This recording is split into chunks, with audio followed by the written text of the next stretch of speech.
Hey everybody, it's Wednesday afternoon here at the Northwest Houston office of WFG and WSB. So I stopped into a coffee shop near right down the street, and I'd seen it a few times. It kind of reminds me of one I used to go to in McAllen, and I stopped in there, and there's these two guys. They're regulars. One of them is a consultant for SpaceX, and the other one's a fireman. And the guy that's the fireman just opened up to me that he was having problems with his mortgage company. So he got a mortgage, and he made sure he likes to pay his taxes and insurance on his own every 6 months. Okay, so he had to pay $1,500 to the insurance company that refinanced his house, so he wouldn't have to have his taxes and insurance escrowed in his payment.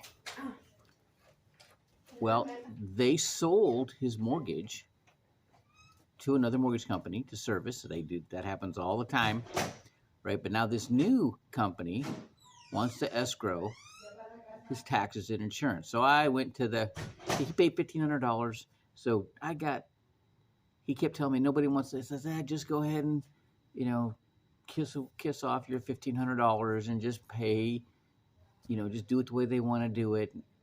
And he's like, that $1,500 may not be a lot of money to some people, but it is to him.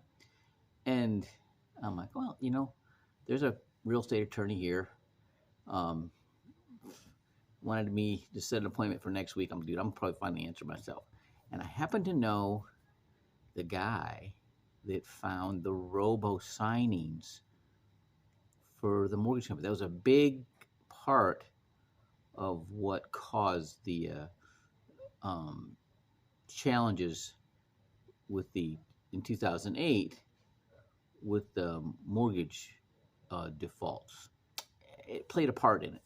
Okay, legally, the mortgage companies couldn't do that. They couldn't just electronically sign, just spit your signature on a document without your knowledge, without your authorization. But they did.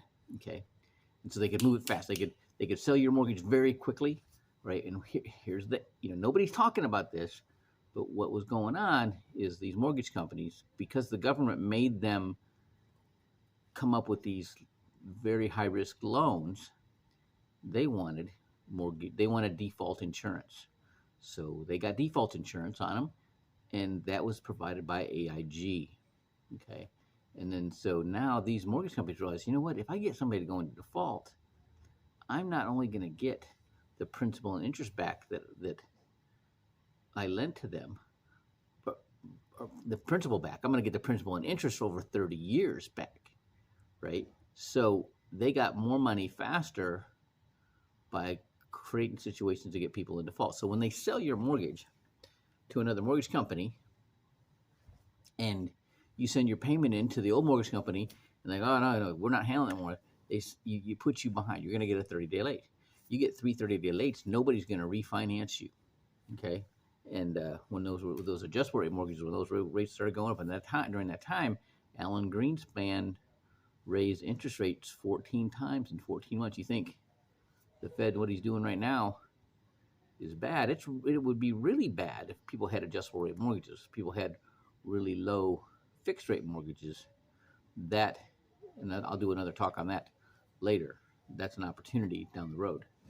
Okay, but so I knew the guy that found it, and I knew he would know the answer. His name was Charles Pappa Koppa, and he died September 10th. And they had his memorial October 15th. All right, and I was a little late, but I went and did the research and found, what the form the guy has to ask for, and show the evidence that he paid the $1,500 so he wouldn't have to have his taxes and insurance escrowed. Okay. So even though I don't make any money doing that, all right, he knows that I will go to work for him. He knows that I know things, and I'm going to be a lot easier for him to refer me to somebody. Okay.